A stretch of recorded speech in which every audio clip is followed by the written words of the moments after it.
Magandang umaga mga kabagang. Pakinggan nyo itong mabuti. Mag-comment kayo kung agree kayo sa akin.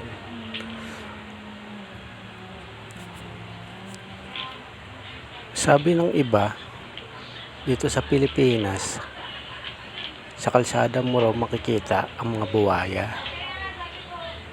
Pero parang mali ang naratibo.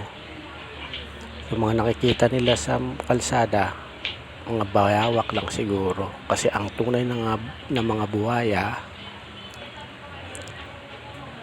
ay nasa mataas na pwesto ng gobyerno.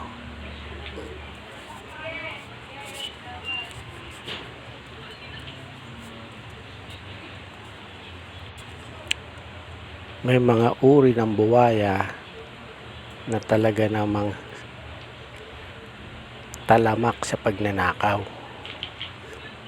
May buwaya na senador, may buwaya na kongresista, may buwaya rin na lakwatsadora, at higit sa lahat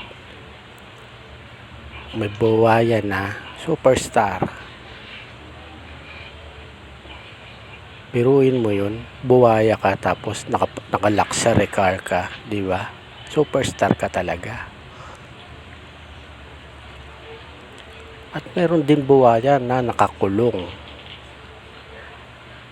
Alam nyo na kung sino yun. Comment nyo kung agree kayo, ha. Salamat.